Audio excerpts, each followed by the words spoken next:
Hello beautiful soul! Welcome back to my channel. This is Mei-chan Amir from Japan, kabayan. This is Mei-chan Amir from Japan, kabayan. Capricorn, this reading is for you, October, November, December. Maraming salamat muna sa mga subscriber, new subscriber, cross-watcher, at sa mga bagong pasok niya. Welcome na welcome kayo sa bahay ni Ate Aimee. Salamat din sa nakakataba ng puso ninyong mga comments at sa mga nagpa-personal reading. Marami pong salamat. Kung gusto niyo na energy niyo lang talaga, ang gusto niyo makuha natin, all the details para sa personal reading is in description below. Pakicheck na lang sa baba ng video na ito. General reading tayo Capricorn, kunin mo lang ang sayo at itapon ang hindi naman sayo. Maaring vice versa to ha. Energy mo, energy ng person mo, energy ng malapit sa puso mo. Nangyari December, nangyayari or mangyayari pala. Use your own intuition, lawakan yung inyong isipan, energy reading tayo, ano man ang gender mo, ano man ang edad mo. Tatandaan niyo palagi na kayo pa rin ang makapagpapabago ng inyong buhay. Wala sa card, wala sa kanino man, o wala sino man. Tandaan mo, you are the authority of your life. Walang ibang pwede mag-control sa iyo. October 2025, 3 months na lang. Tapos na ang taon. Ano ba yan? Ang bilis. No? October 2025, Capricorn. Bakit ganon? Ang bilis ang panahon. Kasiguro, ate, ba't ang bilis ang panahon? Wala pa nangyayari sa buhay kong maganda. Nasa action nyo kasi yan. Diba? Tingnan natin na iyong may mananalo. May nakita ko mananalo. November 2025, please show me. Sana kayo yung nakita ko. May taong nagsasaya. May nanalo siya. December 2025, Capricorn.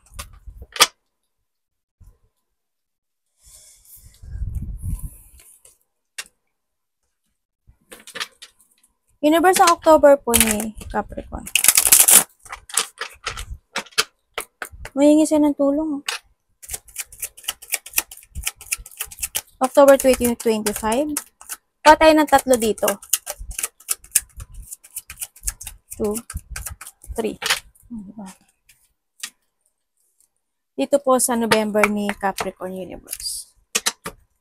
Bigyan niyo po si Capricorn na magandang sign. Magandang sign eh, no? November 2025, Capricorn. Ayun, nakita ko na. Magandang sign. Lakasan mo lang yung loob mo. November 2025, Capricorn. I-pass forward nyo. Baka nababagalan kayo sa akin. December 2025. Na may speed naman dyan. May mabagal, may mabilis. December 2025, Capricorn. Magpatulong kayo kapag hindi niyo alam. Kasi yung iba kasi parang nababagalan to sa akin. Ay parang nabibilisan pala, baliktad. December 2025, Capricorn po, please show me. Galileo. Tingnan natin. Siyempre magbabasa pa rin ako na October. Ito is pansamantala na pwede mo mag-get lag by October 2025. Capricorn. Ay, parang ako nagbebeto-beto eh. Ay, okay. Ate, bakit kanya yung itsura mo? Sabay ganun yun, no?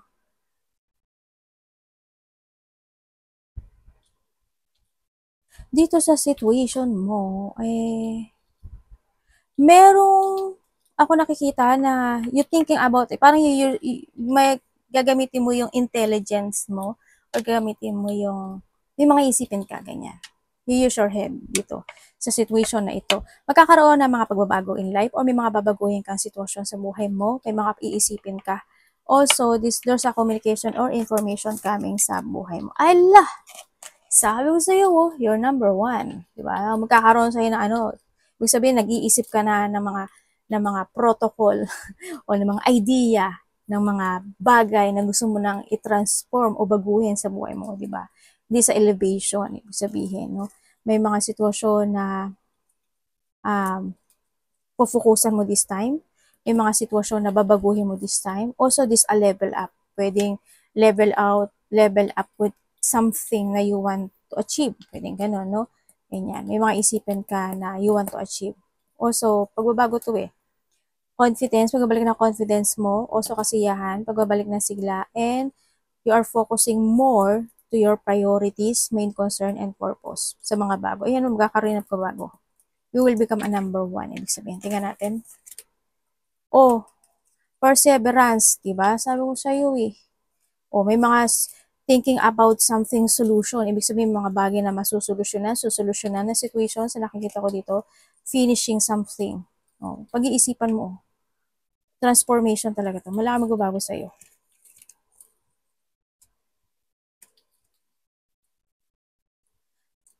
Okay. Okay, naandito ka sa sitwasyon mo na talagang you are, kasi because andito to, you are getting away with something na is not working to you anymore. Yan. Mas more ka magiging very independent this time, and there's a new beginning happen into your life. Congratulations. No? Ang nakikita ko dito, kasi andito siya. Maganda ang changes to. Changes happen. Also, mas magiging very creative ka this time.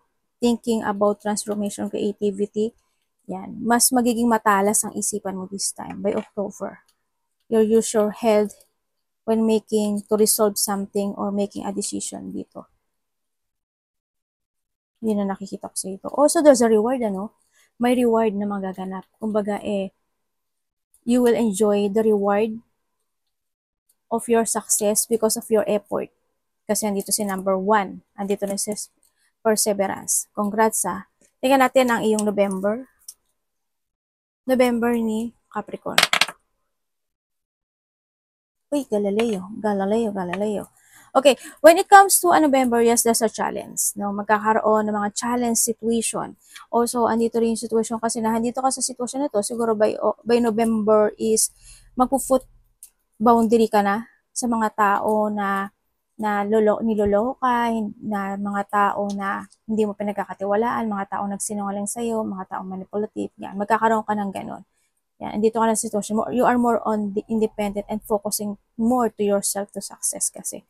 Yun na nakikita ko sa'yo dito. It's more on magkakaroon ka ng discipline. Tingnan natin.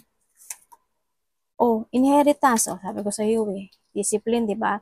Ibig sabihin, magkakaroon ka ng more on discipline, thinking about something, achieving, ganyan.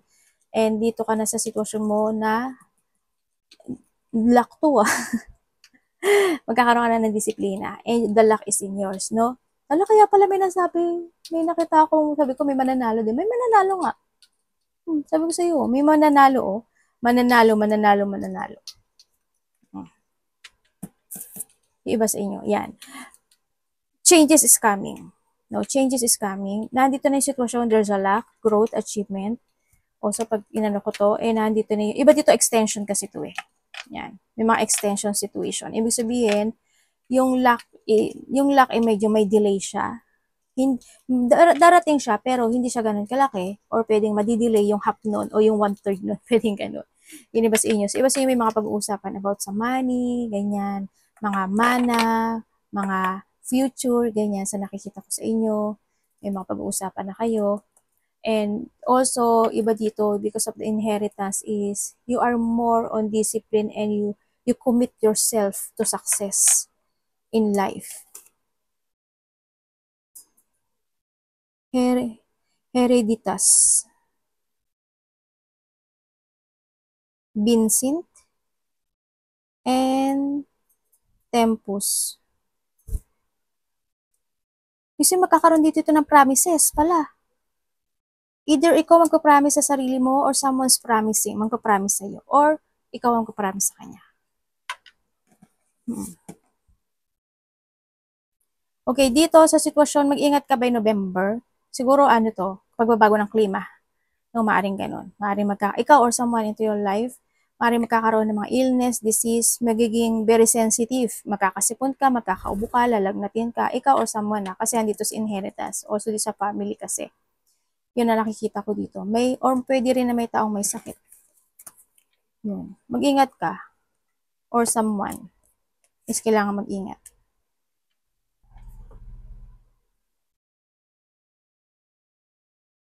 Sabi ko sa inyo, di ba may delay? Ganyan. May delay nga. Lumabas sa card. Siyempre, dito by November also, may mga idea ka na pufukusan this time. May mga new project, new idea, new creativity, new decision, or magkakaroon sa'yo ng clarity, no, about dito sa sitwasyon. Magkakaroon ka na ng clarity about something na gusto mo i-pursue or gusto mong ma-achieve in life, to growth, ganyan. Or sa iba dito is mga bagong pupukusan. Also, iba dito is pagtahak ng bagong journey in life. Ganyan.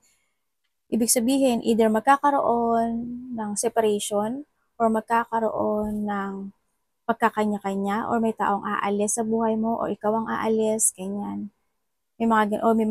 Or there's a situation na it's not fit in sa iyo. Maaring halimbawa, nasa ibang bansa ka, masyadong malamig, aalis ka doon kasi hindi fit in, maaaring sa trabaho, ganyan, o kaya in a relationship, ganyan, o kaya in a situation na ayaw mo na makipagtalo kasi it's not worth it. May mga ganang sitwasyon.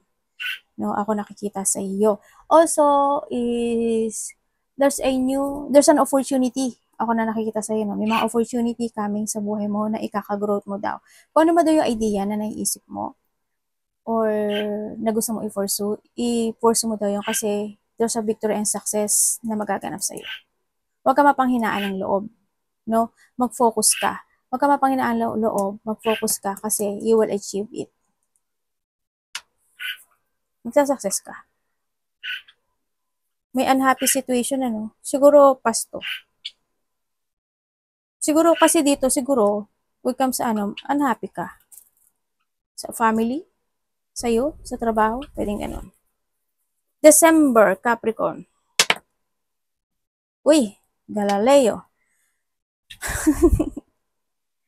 Pagbabago to, oh. O, diba, sabi ko sa'yo, magbabago ka. Tataha ka talaga ng bagong landas. Ibig sabihin, may magtatapos sa buhay mo. Yun ang kung may mga lungkot, situation, ganyan, may magtatapos kasi andito siya. Also, ang sabi dito is may transformation coming sa buhay mo. Yan. May either sa wealth mo o kaya sa destiny mo, may magtatapos in life. There's an end of a cycle. Also is there's a rebirth, no? Yan. Ako nakikita sa iyo. Tingnan natin. Sabi ko sa'yo eh. Yan, there's a rebirth o yan, may mga kasiyahan, papuri. No? Sa iba dito is maaaring magkakaroon ng pagbabalikan or magkakaroon ng pagbabate dito sa situation. Also, creation ito, no? Maaring idea and creation situation. May mga papuri, kasiyahan, papuri also by December. Baka may mga mag-birthday o may mga ma-achieve ka kasi andito rin si inheritance. No? Pwedeng bonus. Oo nga pala, no? Bonus. Pwede yun. Kasi andito sa inheritance. Kasi money is coming din. No? Sa nakita ko, money is coming, love is coming, and then also, pagbabago. Wealth ang nakita ko. Siguro is more on powerful ka dito. Siguro mas more kang gagamit ng iyong power or ng energy by December. Sa iba sa inyo. Nako, homeless. Sa iba sa inyo, mukhang because of the separation, ako nakikita mukhang eto nga.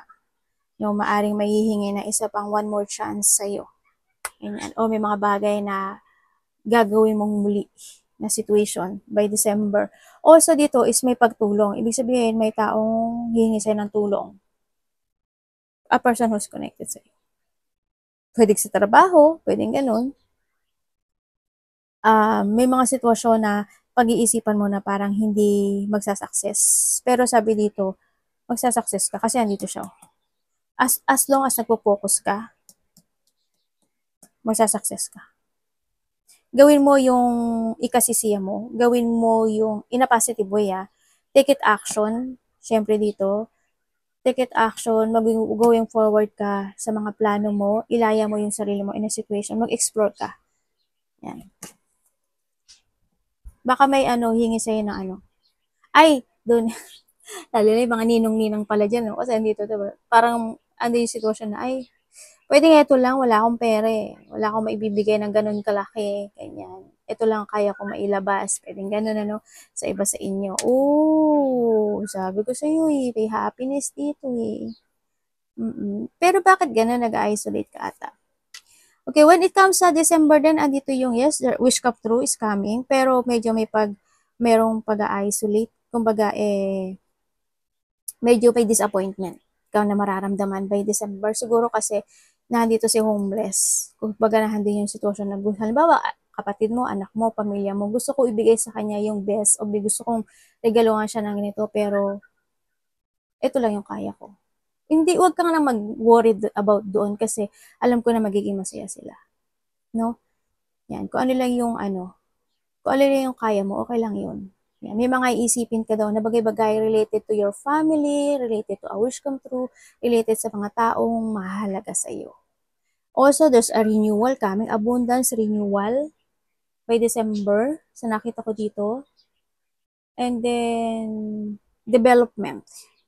Yan. Sa iba sa inyo, siguro kung may mga lungkot ka nararamdaman this time is medyo ano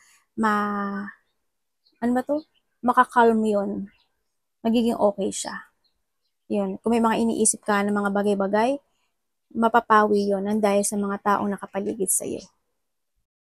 Huwag ka mag-alala doon. Yan, may mga kasiyahan, fortunate outcome, satisfaction, peace, happiness, joy, or there's a new beginning happen into your life. Siguro, or sa iba naman, iniisip nyo na sana magbago na yung destiny ko, sana ganito, sana ganyan, maging masaya na ako, ganyan. Huwag ka maglala, magiging masaya ka. October, makakaramdam ka nga. Yan, may mga kasiyahan mangyari. May mga union also, pagkikita-kita. Kasi nga, baka may mga reunion, ganyan. Union ng mga connection. Family, relationship, ganyan. Arigato namaste, God bless.